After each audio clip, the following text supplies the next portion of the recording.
제가 알기에는 작년에도 그렇긴 했는데 하여튼 하는 것만 하자. 그거 한 장짜리만 해놓으면 찍어도 잘 찍어질 수 있습니다. 예, 이번 시간은 282페이지의 구조 설비에 관한 내용을 함께 봐주십니다. 우선 1번입니다. 건축주가 착공 신고 시에 구조 안전 확인 서류 제출하여야 하는 건축물 아닌 것 찾도록 되어 있습니다. 나는 둘둘십 기억 안 난다. 2층 이상이거나 연면적 200제곱미터 이상, 기둥과 기둥사이의 거리가 10m 이상은 구조안전 확인 서류 제출 대상입니다. 그런데 우리 4번 보게 되면 끝에 목구조 건축물 찾으셨죠? 목구조 건축물의 경우는 층수가 3층 이상이거나 연면적 500제곱미터 이상인데 구조안전 확인 서류 제출 대상입니다. 그래서 4번 틀린 정답입니다. 바로 요약적 보십니다. 한 장짜리 봐도 상관없습니다. 한 장짜리도 이건 다 해놨습니다. 구조 설비와 관련되어 128페이지 요약지 보시면 동그라미 이연 구조안전 확인 서류 제출 대상 찾으셨죠. 구조안전 확인 서류 제출 대상 찾으셨는데 이 요약지 만들어지고 나서 며칠 있다가 법이 개정되었거든요. 그래서 우리 박스 속에 2번 보시면 연면적 200제곱미터 이상 건축물 찾으셨죠. 다만 축사, 작물 재배사, 표준 설계도서 주셔놓습니다. 128페이지입니다. 요약집 128페이지입니다. 하여튼 4월 달에 국회 새로 구성되고 나서 그 이후 엄청 법이 많이 바뀌더라고요. 내년에는 더 많이 바뀔 상황이더라고요. 그래서 저같이 법 많이 바뀌는 파트에 수업하면 정신 사납지 않나 싶습니다. 그중에 얘도 마찬가지인데 좀 전에 표준 설계도서의 경우는 연면적 200제곱미터 이상의 건축물의 경우에만 구조안전 확인 서류 제출 대상에서 제외시켰는데 얘가 모든 건축물에 적용되는 것으로 법이 바뀌었습니다. 그래서 동그라미 니은 보시면 구조안전 확인한 건축물 중에 다음 각 호에 해당되는 건축물을 건축주는 설계자로부터 구조안전 확인 서류 받아 착공 신고하는 때 확인 서류를 허가권자에게 제출하여야 한다. 뒤에 다만 표준 설계 도서에 따른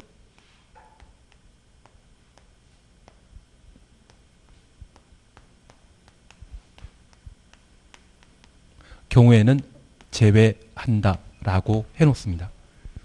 그래서 표준 설계 도서에 따라 건축하게 되면 층수가 2층 이상이라 할지라도 기둥과 기둥 사이의 거리가 10m 이상이라 할지라도 구조안전 확인 서류 제출 대상이다 아니다. 아니다. 그 생각해 주셔야 됩니다.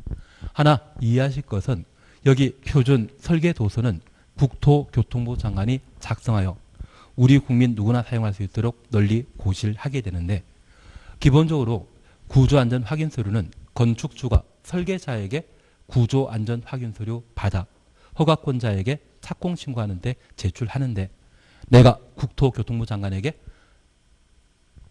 표준 설계도서를 국토교통부 장관이 작성했다고 해서 이분에게 구조안전 확인 서류 제출해 달라고 하면 이분은 바쁘시기 때문에 제출해 줄 시간이 없으시거든요.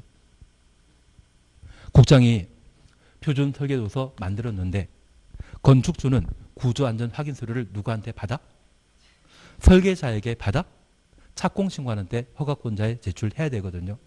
국토교통부 장관 찾아가서 이것 만들어 달라면 해줄 시간이 있다 없다 이분. 지금 바쁘시거든요. 지금 23번째 부동산 안정대책 마련하셨는데 그래도 서울 집값 올라가던데요. 거래는 안 되더라도 올라가더라고요. 그래서 나중에 우리가 강남 지역 서초 지역이 서울의 투자 1순위라는 거 이해되시죠? 그 다음에 어디 가야 된다? 지하철 2호선 라인, 3호선 라인. 하여튼 강남 지나가는 지하철 라인이 있으면 그 주변일 때가 투자 2순위. 별로 저는 마음에 서울에 대해 예. 세종은 지금 생활권 제일 좋은 게 저쪽 두담동 아니신가요? 또 바뀌었습니다. 예, 아는 게 없어가지고. 예, 그분은 워낙 바쁘시기 때문에 구조안전 확인 서류 이분이 만들어줄 수 있다 없다? 없다. 그래서 표준 설계 도서에 따라 다음에 해당되는 건축물이 건축되게 되면 그때는 제출 대상에서 제외시킵니다. 그리고 1번 층수가 2층 이상, 연면적 200제곱미터 이상, 그리고 5번 기둥과 기둥 사이의 거리가 10m 이상. 그래서 구조안전 확인 서류 제출 대상은 2층 이상이거나 연면적 200제곱미터 이상이거나 기둥과 기둥 사이의 거리가 10m 이상, 둘둘 10이 구조안전 확인 서류 제출 대상인데 저 둘둘 10을 전부 더하게 되면 숫자 나옵니다. 그 숫자에서 1을 빼버리면 13, 높이는 14m 이상. 그리고 둘둘 10이 입에 익숙해지시면 여기 10에서 1을 빼버리면 처마 높이는 9m 이상.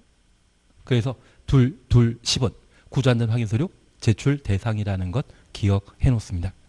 그리고 두 번째 우리 봐주실 것이 바로 9번입니다. 단독택과 공택 탓이었죠. 둘둘 10에 해당되는 넓은 의미의 단독주택과 아연 다기에 해당되는 공동주택은 규모에 관계없이 구조안전 확인 서류 제출 대상입니다. 덕분에 1층짜리 연면적 200제곱미터 미만이라 할지라도 단독택은 구조안전 확인 서류 제출 대상이 되게 됩니다. 그래서 이 광해 단독택과 공택은 둘둘 10에 해당치 않더라도 구조안전 확인 서류 제출 대상이라는 것 확인해 놓습니다. 다만 이 구조안전 확인 서류 제출 대상에서 제외시키는 것으로 첫 번째 표준 설계 도서에 따른 건축물은 구조안전 확인 서류 제출 대상이다 아니다? 아닙니다. 그리고 두 번째 연 면적 200제곱미터 이상인 창고, 축사, 작물 재배사. 우리 2번 찾으셨죠? 연면적 200제곱미터 이상인 창고, 축사, 작물 재배사는 제외한다. 확인되시겠습니까? 그러면 연면적 200제곱미터 이상의 창고 등은 붕괴된다 할지라도 인명피해는 없지 않겠습니까? 대신 이 창고가 2층 이상이거나 높이가 13m 이상의 경우에는 구조안전 확인 서류 제출 대상입니다. 창고 등이 구조안전 확인 서류 제출 대상에서 제외되는 것은 무엇만? 연면적 200제곱미터 이상일 때만 구조안전 확인 서류 제출 대상에서 제외시킨다라는 것 확인해 놓습니다. 그리고 두 번째입니다. 이렇게 구조안전 확인 서류 제출하게 되면 규제가 심한 것이거든요. 그런데 우리 주변에 한옥 가끔 보신 적이 있죠. 그 한옥은 가장 대표적인 목구조 건축물이고 이러한 목구조 건축물에 대해서는 장려한다, 규제 강화시킨다. 장려합니다. 한옥 많이 만드는 것을 장려하고 있거든요. 그래서 이 목구조 건축물의 경우는 3층 이상이거나 연면적 500제곱미터 이상인 때 구조안전 확인 서류 제출 대상이고 여기에 못 미치는 한옥의 경우는 서류 제출 대상에서 제외시킨다라는 것 확인해 놓습니다. 취지 조금 이해하시겠습니까? 그러면 이러한 대상에 대해 건축주는 언제? 착공 신고하는 때 누구에게? 허가권자에게 구조안전 확인 서류 제출하도록 되어 있습니다. 그리고 두 번째입니다. 디귿 내진 성능 확보 찾으셨죠? 갑은 보시면 지방자치단체장은 허가 등을 하는 때 내진 성능 확보 여부 확인하여야 한다. 그래서 우리가 알고 있는 특광 시군구청장이 건축 허가권자지 않습니까? 그 허가 시에 내진 설계가 갖춰졌는지 확인하여야 한다. 누가 확인하는 것입니까? 지방자치단체장. 그리고 나버립니다. 국토교통부 장관 한 줄 밑에 내진 등급 설정하여야 한다. 여기 내진 등급은 우리 냉장고에 에너지 효율 1등급, 2등급 표시되어 있는 거 있지 않습니까? 그건 전국에 동일한 기준 적용해야 되죠. 그래서 이 내진 등급에 대해서는 누가 설정한다? 국장이. 그리고 답은입니다. 다음에 해당되는 건축물을 건축하고자 하는 자는 건축하고자 하는 자, 건축주이죠. 사용 승인 받은 즉시 줄쳐 놓습니다. 지진 발생 시에 견딜 수 있는 내진 능력을 공개하여야 한다. 그래서 둘입니다. 층수가 2층 이상이거나 연면적 200제곱미터 이상, 목구조 건축물의 경우는 3층 이상이거나 연면적 500제곱미터 이상. 그래서 지진 발생 시에 진도 5까지 견딜 수 있다. 그런 내진 능력을 공개하는 자는 누구이다?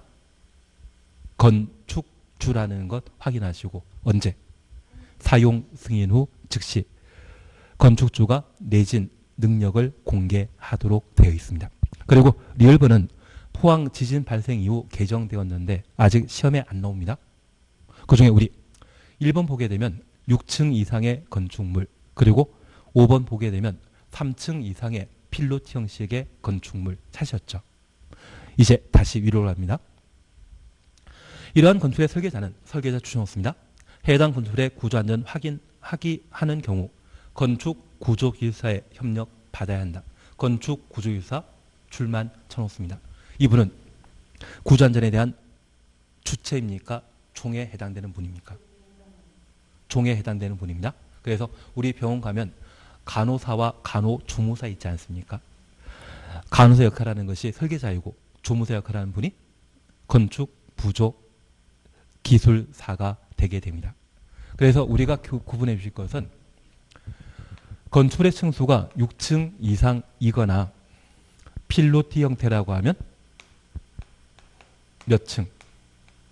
3층 이상일 때는 지진 발생 시에 잘 견딜 수 있는지 확인고자 설계자 단독으로 확인하는 것이 아니라 건축 구조 기술사에 협력받아 안전 여부를 확인하도록 되어 있습니다. 그래서 필로티란 말 보게 되면 6층의 절반이라는 것만 파악해 놓습니다. 그리고 두 번째 우리 봐주실 것은 여기 건축 구조기술사의 협력 대상에는 연면적에 관한 기준 없습니다. 그래서 연면적 10,000제곱미터 이상일 때 협력 대상이다. 이런 취지 나오면 바로 틀린 것으로. 연면적 있다 없다? 없습니다. 그것만 잘 챙겨놓습니다. 개정대가 아직 시험에 한 번도 안 나왔기 때문에 눈에 익혀주시는 게 필요하십니다. 방화 기준과 관련되어서는 15년 전에는 잘 나왔는데 요즘 안 나오더라고요. 그래서 이 방화 기준에 대해서는 일단 패싱하시고 디귿 피난 안전구역 사셨죠. 특히 나번 잠깐 살펴보게 되면 헬리포트라는 말 사셨죠. 층수가 몇 층? 11층 이상의 건축물로서 11층 이상의 층의 바다 면적합이 10,000제곱미터 이상의 건축물의 옥상에는 다음 공간을 확보하여야 한다. 1번입니다. 평지붕 추천 없습니다. 평지붕의 경우는 헬리콥터 설치하거나 헬리콥터를 통한 인명 구조할 수 있는 공간. 그래서 우리 소방 헬기가 환자를 응급 수송하는 것 보신 적이 있다고 하면 그러한 헬리콥터가 이착륙할 수 있는 공간을 헬리포터라 하고, 이러한 헬리포터는 11층 이상 화재 발생 시에 소방과 관련된 건축물의 규모는 몇 층이다? 11층.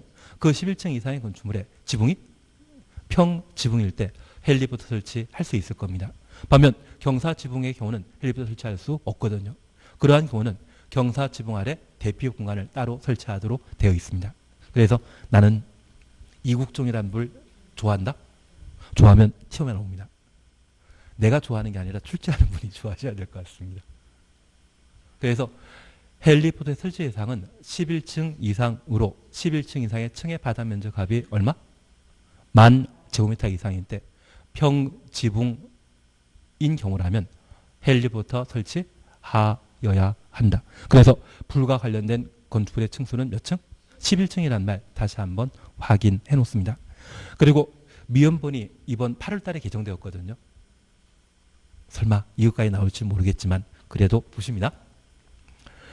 방화지구라는 말 찾으셨죠? 방화지구 안의 건축물의 주요 구조부, 지붕 추천 없습니다. 외벽. 그래서 주요 구조부터 외벽까지 내화 구조로 하여야 한다. 종전에 지붕 없다가 이번에 새로 포함되었거든요. 그래서 주요 구조부와 지붕과 외벽은 무엇으로? 내화 구조로. 여기 내화 구조는 불에 견딜 수 있는 구조를 말하는데 우리 건물 건축할 때 콘크리트로 건축하는 거 알고 있으시죠? 그 콘크리트를 건축하게 되면 불에 견딜 수 있는 구조인 내화 구조입니다. 어디에? 방화지구 안에 건물의 주요 구조와 지붕과 외벽은 무엇으로? 콘크리트, 내화 구조로 하여야 한다. 되신 걸로 알고 있겠습니다. 그리고 납은 불연재료는 불에 타지 않는 것을 말합니다. 그리고 비읍, 대피 공간 찾으셨죠. 아파트로서 4 동그라미 놓습니다. 각 세대가 둘 이상의 직통계단을 사용할 수 없는 경우 발코니에는 대피 공간을 설치해야 됩니다. 그리고 다음 페이지 3번 보게 되면 공동 설치하는 경우는 3, 각 세대별로 설치하는 경우는 2제곱미터 이상으로 할 것 눈에 보이시겠습니까? 그래서 우리 이렇게 잠깐 이해해 주시는데 아파트에 설치하는 대피 공간의 경우에는 432입니다. 4층 이상의 아파트로 직통 계단을 둘 이상 사용하지 못하는 경우 그러면 우리 이렇게 이해하십니다. 아파트 형태가 복도식이라고 하면 한 동에 여러 세대가 함께 사용할 수 있는 계단이 2개 이상 만들어져 있거든요. 이런 경우라면 대표 공간 설치할 필요 없는데 만약 계단식 형태라고 하면 각 세대는 계단 2개 사용할 수 있다. 하나만 사용한다. 계단식 형태라면 하나만 사용하도록 되어 있거든요. 나는 아파트에 생활하고 있다. 단독 생활하고 있다. 계단식형이다. 복도식이다. 계단식형이면 계단 딱 하나 사용하시는 중이거든요. 만약 이런 경우라면 아래층에 화재 발생했을 때 화재 발생한 아래층을 통과해서 건물 밖으로 탈출할 수 없는 상황입니다. 그래서 우리 아파트 살펴보게 되면 직통 계단을 2세대 함께 사용하게 되면 경계벽이라는 게 있고 다른 이웃 세대도 계단 사용할 수 있는 공간이 있거든요. 그럴 때 발코니의 이 부분에 대피 공간을 설치하여 화재 발생한 건물의 세대가 계단으로 건물 밖으로 탈출할 수 없는 상황이라면 이 대피 공간 이용해서 이웃 세대 계단 이용해서 건물 밖으로 탈출할 수 있거든요. 그런 구조의 공간을 만들어 놓은 것을 대피 공간이라 표현하게 됩니다. 불났을 때 당하지 마시고 어디로 간다? 발코니에 가고 이쪽 세대입니까? 이쪽 세대입니까? 이쪽 세대에 문을 열거나 발로 차거나 아니면 집에 망치 하나 있으시죠? 그걸로 때려 부셔가지고 이쪽으로 해서 나가시면 됩니다. 그러면 우리가 잠깐 이해하실 것은 만약 아파트가 1층이라고 하면 발코니 문만 열면 그냥 나갈 수 있죠. 다칠 일이 있다 없다? 없습니다. 2층이라고 하면 보통 공동택은 층고가 3m이거든요. 3m에서 뛰어내리면 전혀 문제 없죠. 그리고 3층이라고 하면 층고가 아마 6m가 될 겁니다. 이때는 다리는 삐끗할 수 있지만 생명에는 크게 지장 없으십니다. 죽을 사자라는 말 생각하시면 이때부터는 좀 위험이 발생할 수 있지 않겠습니까? 그래서 대표 공간은 몇 층 이상? 4층 이상 아파트에 대표 공간 발코니에 설치하도록 되어 있고 2세대가 함께 사용하게 되면 그때는 3, 따로 독립하여 사용하면 2제곱미터 이상 대표 공간 설치하도록 되어 있습니다. 추진 이해하시겠습니까? 앞으로 대표 공간의 말 보게 되면 4, 3, 2입니다. 그리고 시옷입니다. 옥상 광장이란 말 찾으셨죠? 그리고 바로 나번 봅니다. 몇 층?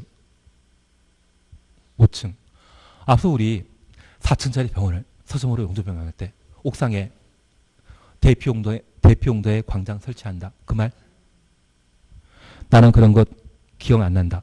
용도 변경 풀 때 처음 문제 풀었던 게 그건데. 예, 기억 안 나기 때문에 넘어가도록 하고 옥상 광장은 몇 층부터 설치한다? 5층 이상. 예, 그리고 이어 소방관 진입장 사셨죠? 나번입니다.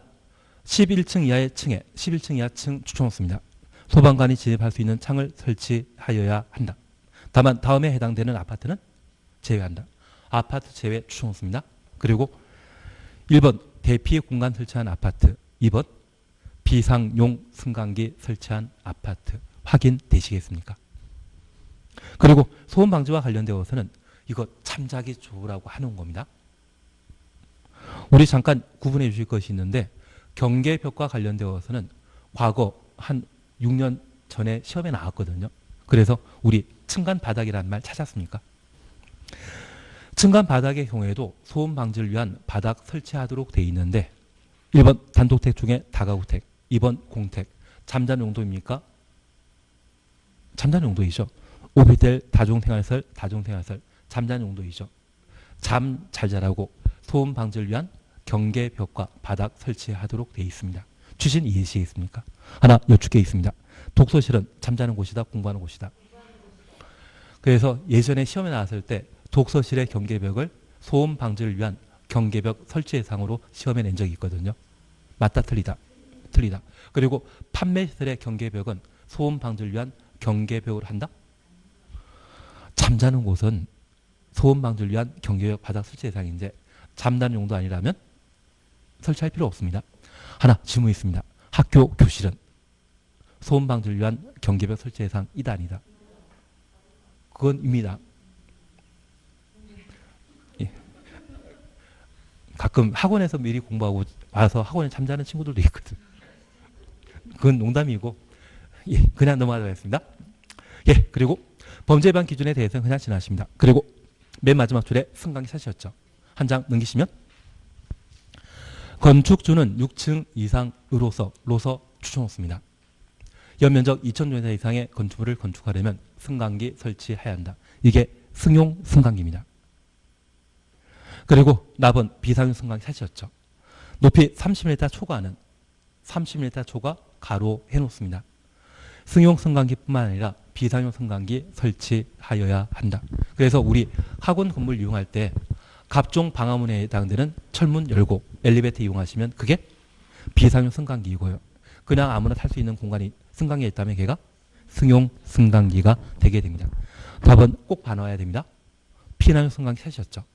고층 건축물은 층수가 30층 이상이다. 높이가 120m 이상의 건축입니다.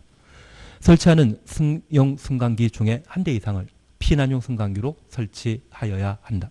그런데 이 피난용 승강기의 성능은 비상용 승강기와 같습니다. 그래서 만약 비상용 승강기를 피난용 승강기로 설치해야 한다. 이 말 나오면 틀립니다. 성능 나쁜 승용 승강기를 피난용 승강기로 바꾸는 것이지 비상용 승강기를 피난용으로 바꾸는 것 아닙니다. 비상용을 피난용 승강기로 바꾸는 게 아니라 승용 승강기를 피난용 승강기로 바꾸도록 되어 있습니다. 그 대상은 무엇이다? 고층 건축물이라는 것 눈에 익혀놓습니다. 그것만 잘 해주십니다. 예, 그러면 우리 다시 2번 함께 보시는데 1번 잠깐 함께 보십니다. 연면적 200제곱미터 이상 가로속에 목구조 건축물 찾으셨죠? 목구조 건축물의 경우는 얼마? 500제곱미터 이상의 건축물을 건축하는 때 설계자는 구조 계산에 따라 구조안전 확인하여야 한다. 예, 이거 구조안전 확인 서류 제출 대상이거든요. 구조안전 확인 서류 제출 대상이다. 그렇게만 파악해 놓습니다. 대상이 아니라 서류를 제출한다.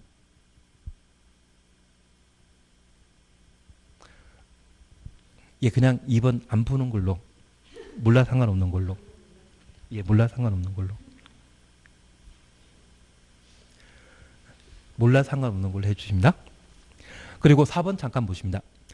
6층 이상의 건축을 설계한 자는 설계자 추천없습니다. 건축구조기술사 협력 받아야 된다. 그래서 우리 기억하시길 6층 이상의 건축물 필롯 형태라면 필롯 형식이라면 3층 이상인 때 설계자가 구조안전 확인하도록 되어 있고 건축구조기술사는 보조자 역할로서 협력하는 자라는 것만 하나 확인해 놓습니다. 그래서 그냥 얘는 그냥 안 보는 걸로 결론 안 보는 걸로. 그리고 3번입니다. 우리가 잠깐 확인하실 것이 구조안전 확인 서류 제출 예산과 관련되어 올해 개정된 게 이거거든요. 제가 부탁드리는 것은 둘10에 해당되는 건축물이 표준 설계도서에 따라 건축되었다면 2층 이상, 연면적 200제곱미터 이상, 기둥과 기둥 사이의 거리가 10m 이상 건축물이라 할지라도 표준 설계도서에 따라 건축되었다고 하면 구조안전 확인 서류 제출 예상에서 제외시킵니다. 올 4월 이전까지는 연면적 200제곱미터 이상의 건축물로서 표준 설계도서로 건축된 경우에는 서류 제출 대상에서 제외시켰는데 지금은 2층짜리를 할지라도 아파트를 할지라도 공동택일 할지라도 구조안전 확인 서류 제출 구조안전 확인 서류로 만들었다고 표준 설계도서로 만들었다고 하면 서류 제출 대상에서 제외시킨다. 그것만 명확하게 구분해 주십시오. 얘가 개정되었기 때문에만 봐주시는 겁니다. 2번은 그냥 하지 말고 예. 3번 내진 능력 공개 대상입니다. 둘이란 말 기억나신다면 층수는 2층 이상, 연면적은 200 이상, 목구조 건축물의 경우는 3층 이상이거나 연면적 500 이상. 그래서 지금 빈칸 첫 번째는 3이 들어가야 되고 두 번째는 200이 들어가야 되지만 한번 눈에 익혀만 주십니다. 4번 지키십니다. 4번 지키시고 5번, 6번 절대 하지 말자. 이게 15년 전에는 할만했었는데 지금은 상황 달라졌습니다. 7번 찾으셨죠? 방화지구안의 건축물에 관한 설명으로 옳지 않은 찾도록 되어 있습니다. 1번 방화지구 그냥 지나가십니다. 2번입니다. 방화지구 안에는 건축물의 주요 구조부와 지붕, 외벽을 방화 구조로 하여야 한다. 주요 구조부터 외벽까지 가로 해놓습니다. 이번에 개정하여 지붕이 추가되었습니다. 방화 구조입니까? 내화 구조입니까? 내화 구조. 여기 방화 구조는 불이 확산되는 것을 방지하기 위한 구조를 말하는데 그건 신경 쓸 필요 없으시고요. 그냥 방화지구 안의 건축의 주요 구조부 등에 대해서는 무엇으로? 내화 구조. 불에 견딜 수 있는 콘크리트로 건축해야 한다. 그런 의미로 파악해 놓습니다. 그리고 3번입니다. 방화지구 안의 공작물로서 한줄 밑에 지붕 위에 설치하는 공작물, 지붕에 설치하는 공작물 가로 해놓습니다. 높이 3m 이상의 공작물, 높이 3m 이상 가로 해놓습니다. 공작물은 주요 불을 불연 재료로 하여야 한다. 여기 불연 재료는 불에 타지 않는 것으로서 일반 재료와 비교하면 가격 차이가 2배에서 3배 정도 가격 차이가 발생하게 됩니다. 그러면 방화지구로 지정되어 있는 용도 지구 안에 건축물을 건축하게 되었을 때 옥상에 간판을 설치하게 되면 높이와 관계없이 옥상 간판에 대해서는 무조건 돈 많이 드는 불연 재료로 설치해야 되고요. 건물 중간층에 간판 설치하게 되면 이 간판은 높이가 3m 이상일 때 돈 많이 드는 불연 재료 설치하도록 되어 있습니다. 그래서 나중에 간판 높이를 재보면 다들 2.9m입니다. 왜? 가격 차이 그렇게 많이 나는 불연 재료 설치할 필요 없애려고 2.9m라고요. 여기 옥상에 설치하는 광고판 같은 경우는 1m짜리이건 10m짜리이건 어차피 돈 같이 들거든요. 그래서 이때는 그냥 크게 만들던데요. 그래서 제가 부탁드리는 것은 방화지구안의 건축물의 주요 구조와 외벽, 지붕은 불에 견딜 수 있는 내화 구조로 하고 방화지구안의 공작물로서 지붕 위에 설치하는 것은 높이와 관계없이 불연재로, 지붕 아닌 곳에 설치하는 공작물이라면 높이 3m 이상일 때 불에 타지 않는 불연재료로 할 것. 그래서 우리 간판 보게 되면 전기 설비 들어가지 않습니까? 그래서 저 간판이 불 나는 거 본 적 있다 없다? 좀 많은데. 합선해가지고 예, 알겠습니다. 저만 신기한 놈인가 봅니다. 넘어가도록 하겠습니다. 그래서 이런 간판에 불 나는 경우가 있거든요. 불 나는 것 방지할 목적으로 불에 타지 않는 불연 재료로 하도록 되어 있습니다. 예, 그렇게만 봐주십니다. 2번, 3번만 봐주십시오. 나머지 절대 보지 말자. 그리고 8번 옳은 거 찾도록 되어 있는데 예, 8번 아예 보지 마십시오. 보질 마십시오. 대신 우리 3번만 잠깐 보십니다. 이 3번은 우리 민법에 공부하셨던 내용과 똑같거든요. 인접 대지 경계선으로부터 직선거리 예, 2m입니다. 2m 이내 이웃주택 내부가 보이는 창문 설치하고자 한다면 차면시설 설치하여야 한다. 민법에 이런 거 본 적 있다 없다? 있다. 민법 규정 건축법에 바로 반영해 놓은 것이거든요. 그래서 우리 그냥 3번 나중에 민법에도 한번 도움 되실 테니까 한번 보시는 걸로 해놓습니다. 나머지 볼 필요 없습니다. 9번입니다. 승강기에 관한 설명을 옳지 않은 찾도록 되어 있습니다. 1번입니다.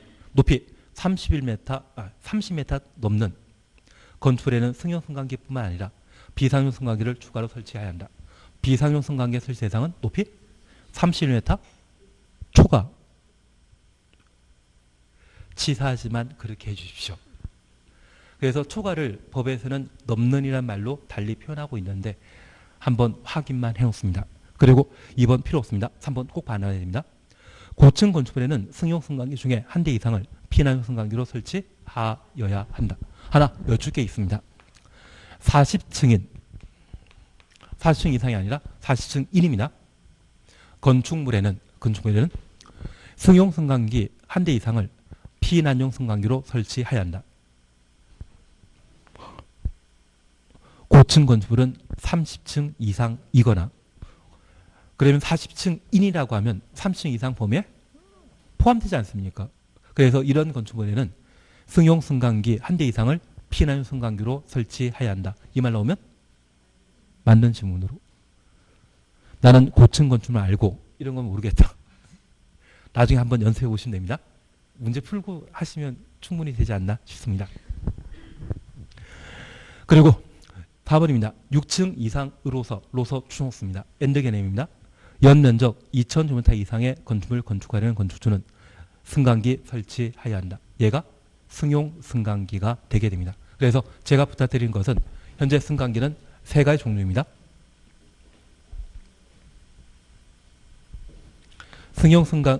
승강기는 승용 승강기와 비상용 승강기, 피난용 승강기 세 가지인데 이 피난 승강기에 관한 사항을 작년에 개정한 적이 있거든요.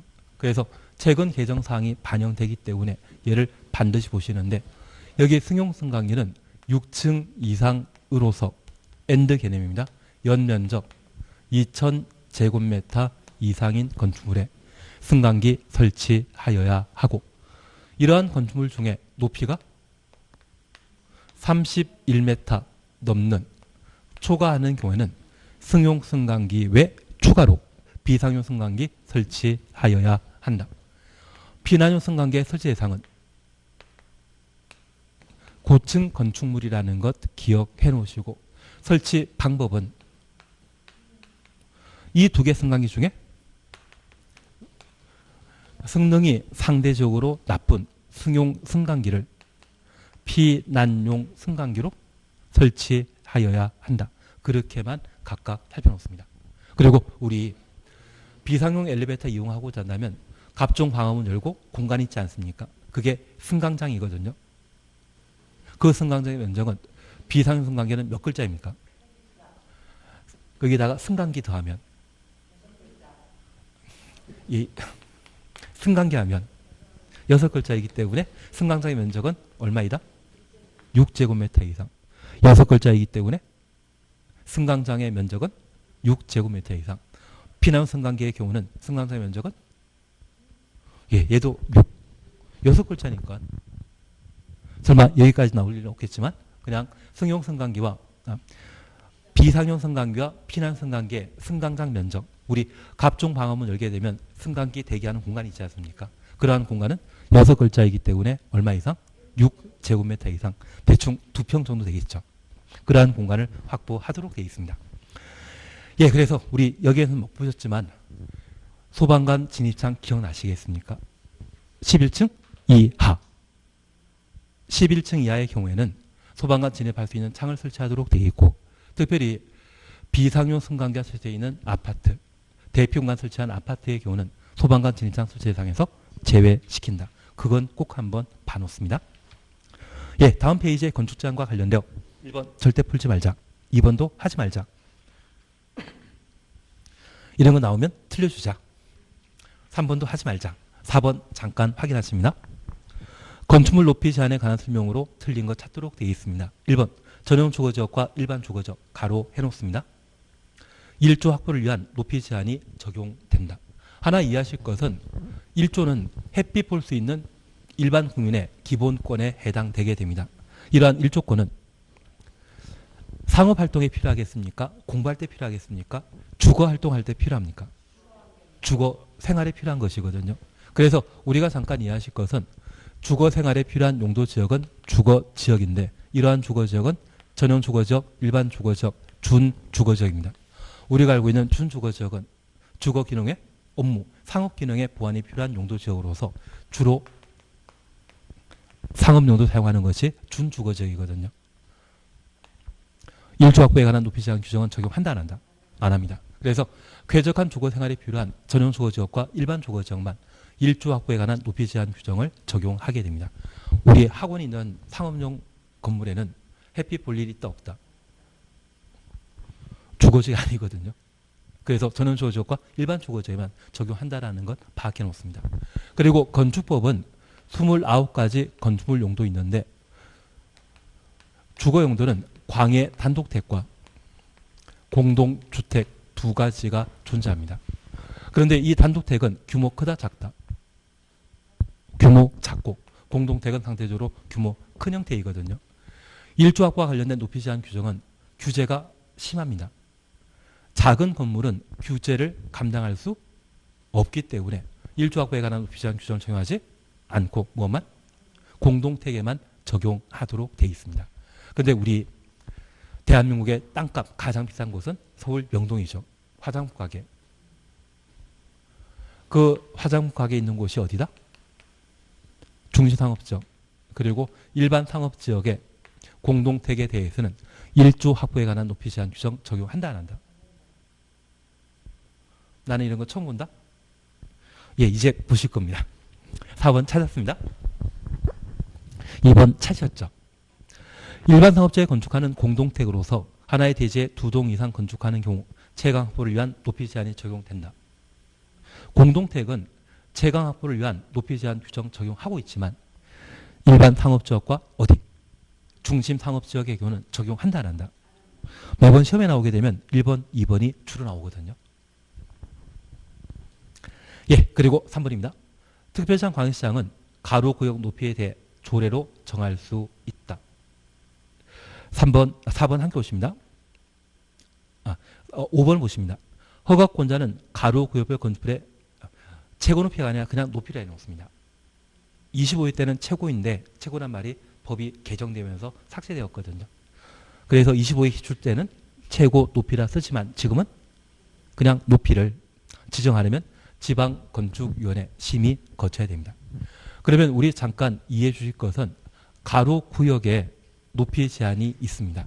가로구역은 건물 건축하는 대지가 사방 모두 도로에 둘러싸인 땅을 가로구역이라 하고 나중에 제1호텔도 가보시게 되면 제1호텔에는 가로구역에 여러 필지의 대지가 함께 존재합니다. 그럴 때 우리가 잠깐 이해해 주실 것이 있습니다. 도를 법에서는 뭐라 한다? 가로라 표현합니다.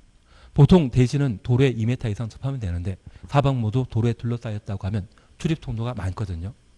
이러한 가로구역이라면 효용 가치가 높은 대지이기 때문에 허가권자가 건축 허가할 때 가로구에 건축할 수 있는 높이를 함께 결정하게 됩니다. 그런데 이 허가권자 중에 원칙적인 허가권자인 시, 군, 구청장은 지방건축위원회 심의 거쳐 가로구의 높이를 결정하도록 되어 있고 예외적인 허가권자는 누구이다? 특광입니다. 특광은 어떤 방법으로? 조례로 가로구역의 높이를 결정할 수 있습니다.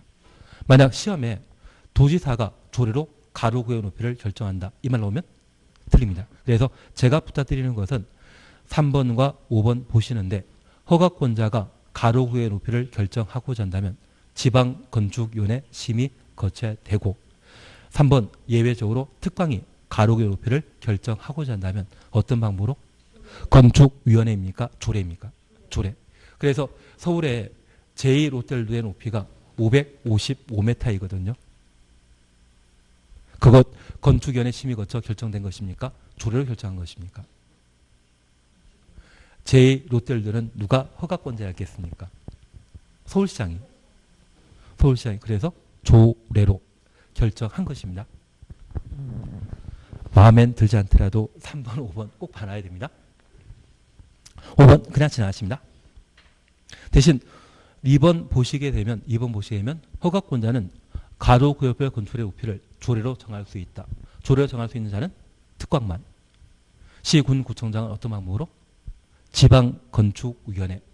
특별시장 광역시장은 조례로 가로구역 높이를 결정할 수 있습니다.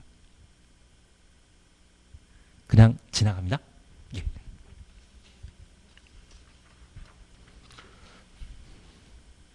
6번 푸는 아닙니다. 그리고 7번 찾으셨죠. 특별 건축구역으로 지정할 수 있는 지역 아닌 거 찾도록 되어 있습니다. 지정할 수 있는 지역. 1번 개발제한구역, 2번 접도구역, 3번 보전산지, 4번 자연공원, 5번 택지개발사업구역. 답은?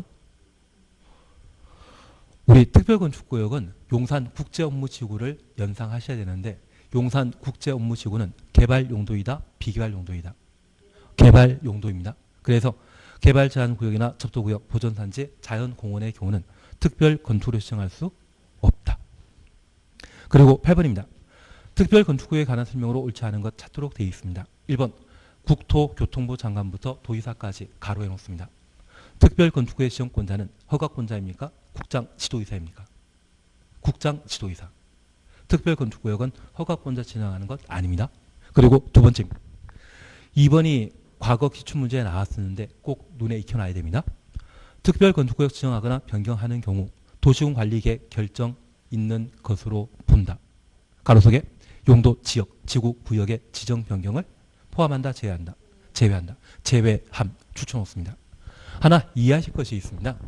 특별건축구역이 지정되게 되면 대규모 개발사업 하는 것이죠. 그러면 만약 특별건축구역 개발사업 하게 되면 대규모 개발사업하고 도시화가 가속되게 될 겁니다. 그런데 이 특별건축구역은 비도시지역에 지정한다? 개발용도인 도시지역에 지정한다. 도시지역에 지정하기 때문에 특별건축구역 지정된다 해서 도시지역으로 변경된 것으로 본다? 용도지역 변경은 포함할 필요 없죠. 우리가 하나 이해하실 것은 특별건축구역은 개발제한구역이나 자연공원, 보전산지에는 지정한다? 지정 못한다? 걔는 비개발용도인 비도시지역에 해당되고 이곳에 지정되지 않는다고 하면 특별건축구역은 개발용도에 지정되기 때문에 도시지역으로 용도지역 변경될 필요 있다 없다? 없다. 그래서 나는 도시지역으로 용도지역 변경되는 것은 전, 산, 택이었습니다. 이것만 도시지역으로 되는 것이죠. 하나 요식에 있습니다. 칠학지구가 도시개발구역으로 지정되게 되면 도시지역으로 결정구역이 된 것으로 본다? 칠학지구 필요 없습니다. 그리고 두 번째, 특별건축구역으로 지정되면 도시지역으로 결정구역이 된 것으로 본다? 용도지역 지정 변경 포함한다? 제외시킨다? 그걸 봐주셔야 됩니다. 얘가 시험에 나오게 되면 용도지역 지정 변경 포함한다 나오면 그게 틀린 지문이 되게 됩니다. 2번은 꼭 눈에 익혀놔야 됩니다. 3번입니다. 특별건축구역에 국가 지방자탄에서 건축하는 건축물은 건축기준 특례사항을 적용하는 건축할 수 있는 건물에 해당되지 않는다. 국가 지방자탄에 건축하면 특례 적용한다 안 한다? 예, 옳은 지문이다. 상식적으로 안 맞는 지문이다. 그러면 3번 찍으실 거죠. 예, 전혀 안 찍을 표정이십니다. 하여튼 국가 지방자탄에 적용되고 특례 적용하지 않는다. 이러면 이게 잘못된 겁니다. 국가 지방자탄체가 건축물 건축하게 되면 다 공익사업에 해당된 것으로서 특례 적용 대상이 될 겁니다. 4번, 5번은 절대 보지 말자 하면 정진하랍다. 예, 9번 그냥 지나가십니다. 9번 그냥 지나가십니다. 10번 하지 마십시오. 특별가로구역은 시험거리 아닙니다. 그리고 11번 건축협정에 관한 사안인데 12번을 함께 보십니다. 11번은 보지 말고 그냥 12번 보십니다. 11번처럼 나오게 되면 단순 암기인데 이게 만만치 않습니다. 12번 함께 보십니다. 건축협정에 관한 설명을 드린 것 찾도록 되어 있습니다. 1. 건축의 소유자 등은 과반수 동의로 과반동의 줄만 쳐놓습니다. 리모델에 관한 건축협정 체결할 수 있다. 체결 시에는 전원합의. 폐지할 때 과반수. 이렇게 잠깐 다시 보십니다.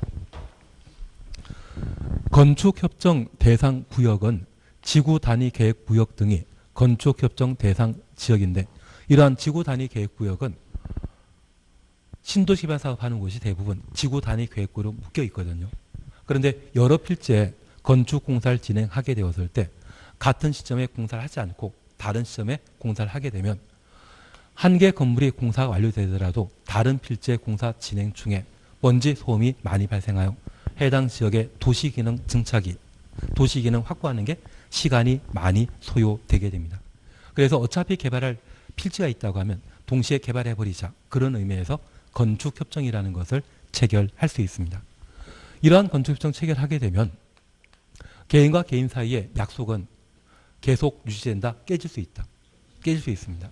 그래서 이 건축협정 체결하게 되면 건축협정 인가권자인 지도이사, 시군 구청장에게 인가를 따로 받도록 되어 있습니다. 다만 체결 시에는 협정 체결자 전원 동의 받아야 되고요. 이를 폐지하고자 한다면 착공 신고한 때부터 몇 년 지나야 된다? 20년 경과돼야 되고 협정 체결에 동참했던 체결자 중에 얼마? 과반수 동의한 때 인가권자의 인가받음으로써 폐지할 수 있습니다. 그래서 폐지와 관련되어서는 몇 년 지나야 된다? 20년 지나야 된다는 걸 꼭 한번 확인해 놓습니다. 그래서 사실 27회 때 시험에 나오고 이후 개정된 게 착공 신고하고 20년 경과란 말이 새로 개정되었었습니다. 그래서 27회 때는 시험에 안 들어갔던 부분이 그 파트이기 때문에 걔를 좀 살펴주시는 게 필요합니다. 그리고 저 하나 부탁드리겠습니다. 결합건축과 관련되어서는 존속기한 몇 년이다? 결합건축은 용적률 빌리는 것이거든요. 빌려서 큰 건물 만드는 것은 견고한 건축물을 건축하기 위한 지상권 설정과 동일한 개념이기 때문에 결합건축과 관련된 최소 유지기한은 30년 이상으로 합니다. 그것만 파악해 주시면 됩니다. 그래서 한 장 넘기시면 13번 찾으셨죠? 건축협정에 관한 설명 드린 거 찾도록 되어 있습니다. 바로 5번 보시면 건축협정과 관련되어서는 착공 신고한 날부터 몇 년? A. 그건 결합건축이고요. 건축협정은 20년. 건축협정일 때는 20년. 결합건축일 때는 30년. 예, 다시 1번 보십니다. 토지 또는 건축의 소유자 등은 전원합의로 전원합의 추정했습니다. 건축협정 체결할 수 있다. 협정 체결 시에는 전원합의라는 말 찾으셨죠. 그리고 4번입니다. 협정 체결자 등이 건축협정을 폐지하고자 한다면 얼마? 과반수 동의 받아야 되고 그리고 기간은 20년 지나야 됩니다. 그리고 14번에 대해서는 그냥 버립니다. 14번 지금 할 필요 없습니다. 나중에 다른 방법을 한번 정리해 나가십니다. 그리고 16번 찾으셨죠. 결합건축에 관한 설명을 드린 거 찾도록 되어 있는데 바로 5번 보십니다. 결합건축협정서를 폐지하려는 경우 협정 체결자 전원 동의하여 허가권자에게 신고하여야 하며 협정 체결 유지기간은 최소 30년. 그래서 결합건축은 용적률 빌려서 원래 내 땅에 5층짜리 건물 건축해야 되는데 용적률 빌려서 10층짜리 건물 건축하는 것이 결합건축입니다.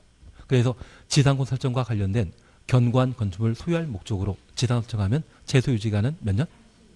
지상권 30년이지 않습니까? 그 개념을 결합건축에 그대로 접목하게 됩니다. 그래서 결합건축과 관련되어서는 유지기간은 몇 년이다? 30년. 건축정일 때는 20년. 그걸 구분해 주시는 게 필요합니다. 그리고 16-1이 작년에 시험에 나왔는데 우리 이런 거 나오면 잘 찍어주셔야 되죠. 나는 세법 공부한 적 있다 없다? 있다. 그러면 법인은 이번에 자연인은 성명, 주소, 성년월일을 결합건축협정 시에 제시해야 되면 법인은 뭐 해야 되겠습니까? 지방세 납세 증명서를 내야 되겠습니까? 법인 만들어졌다는 것을 내야 되겠. 예, 그냥 넘어가도록 하겠습니다. 아니, 나 그런 거 잘 모른다.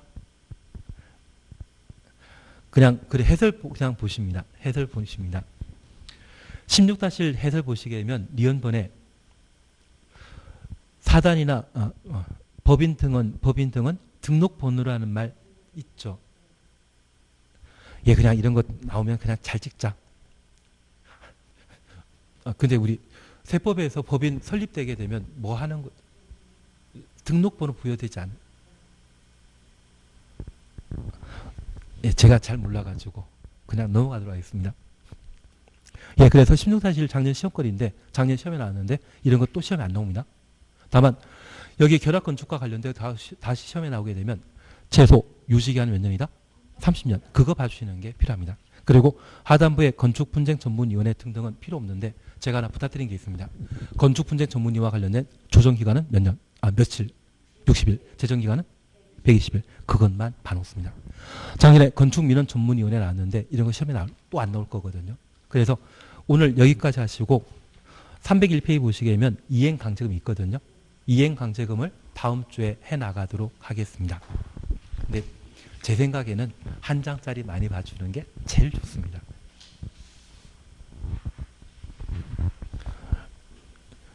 다음 주에는 건축법, 주택법 다 한 장짜리 보고 올 거다. 예. 오늘 여기까지 하도록 하겠습니다. 수고하셨습니다. 네.